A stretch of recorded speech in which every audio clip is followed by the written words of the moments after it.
નમસ્કાર, ગુજરાત હવામાનના સમાચાર સાથે હું છું ભગવતી વિશાવડિયા। રાજ્યમાં છેલ્લા કેટલાય દિવસથી વાતાવરણમાં પલટો આવ્યો છે।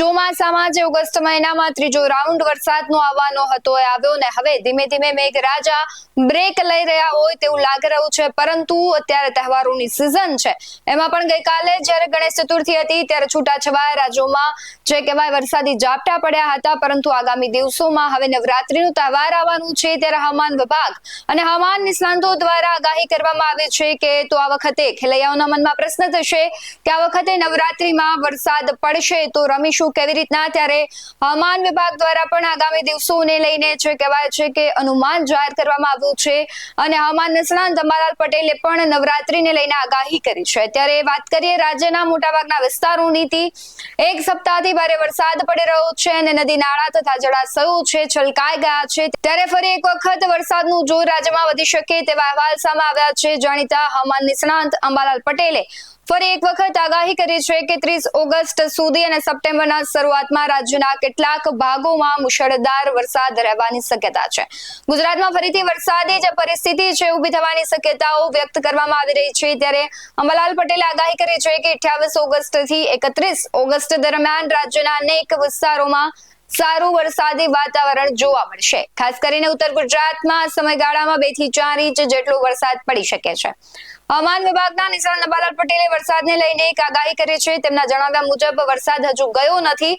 અત્યારે બંગાળના ઉપસાગરમાં એક સિસ્ટમ સક્રિય થઈ છે જેના કારણે 27 અને 28 તારીખના રોજ વાતાવરણમાં પલટો આવશે।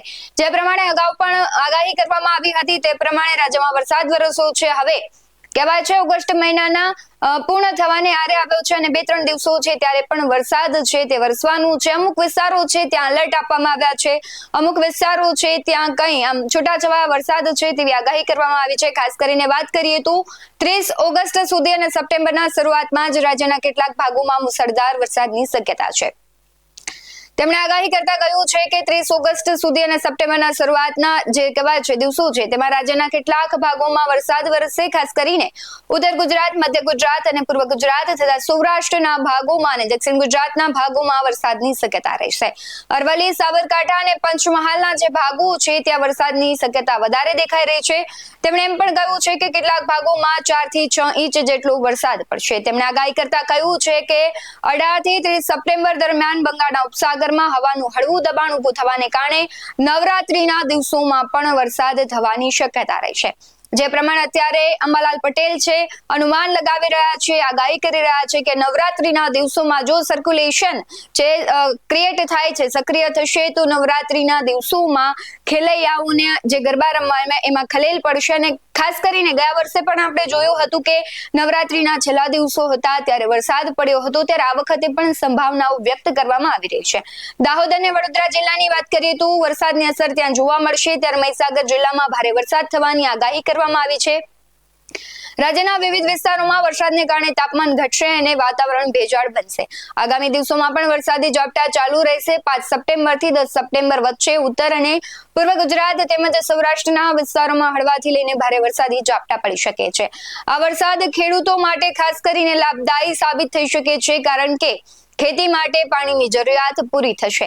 સ્ટેટ ઇમરજન્સી ઓપરેશન સેન્ટર ગાંધીનગરના આંકડાની વાત કરીએ તો રાજ્યમાં ગઈકાલે 27 ઓગસ્ટના રોજ સવારના 6 થી સાંજના 6 વાગ્યા સુધીમાં 28 તાલુકામાં વરસાદ વરસ્યો। ફક્ત એક જ તાલુકામાં 1 ઇંચથી વધારે વરસાદ જોવા મળ્યો, જેમાં વ્યારામાં 31 મીમી, કપરાડામાં 24, ડાંગ, આહવા અને વાસંદામાં 11 મીમી, ધરમપુર, કુકરમુંડામાં 9 અને વધઈ, વાપી અને સોનગઢમાં 7 અને પારડીમાં 6 મીમી વરસાદ વરસ્યો છે। આ સિવાય અન્ય 18 તાલુકામાં 1 થી લઈને 5 મીમી સુધી વરસાદ નોંધાયો છે। અગાઉ પણ કહેવામાં આવી રહ્યું હતું કે ઓગસ્ટ મહિનાના આખરી દિવસોમાં વરસાદનું જોર ઘટશે અને રાજ્યમાં ઘટી રહ્યું છે અને તેના ભાગરૂપે રાજ્યના અમુક જિલ્લાઓમાં જ વરસાદ વરસ્યો છે ને જ્યાં વરસ્યો છે ત્યાં છૂટો છવાયો વરસ્યો છે।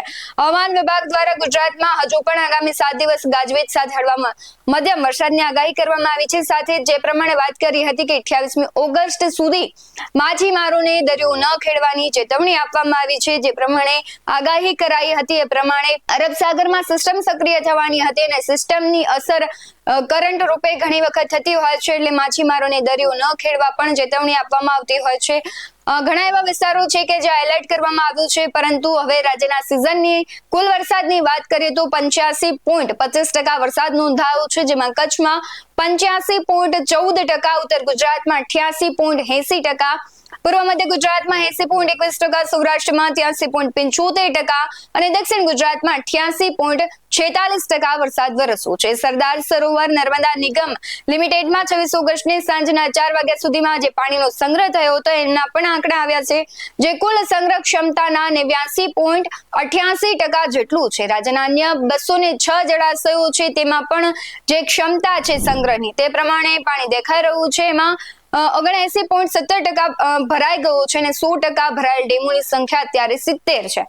95 ડેમ છે રાજ્યના હાઈ એલર્ટ પર છે અને 23 ડેમ પણ અલર્ટ પર છે. ખાસ કરીને આજની વાત કરીએ તો આજે રાજ્યમાં મહીસાગર, દાહોદ, પંચમહાલ, વડોદરા, ઉદયપુર, ભરૂચ, નર્મદા, સુરત, તાપી, ડાંગ, નવસારી, સુરત સહિતના જે વિસ્તારો છે ત્યાં વરસાદ વરસવાનો છે. જો તમારા વિસ્તારમાં પણ વરસાદ વરસી રહ્યો છે તો તમે તેના વિડીયો અમારા WhatsApp નંબર પર મોકલી શકો છો.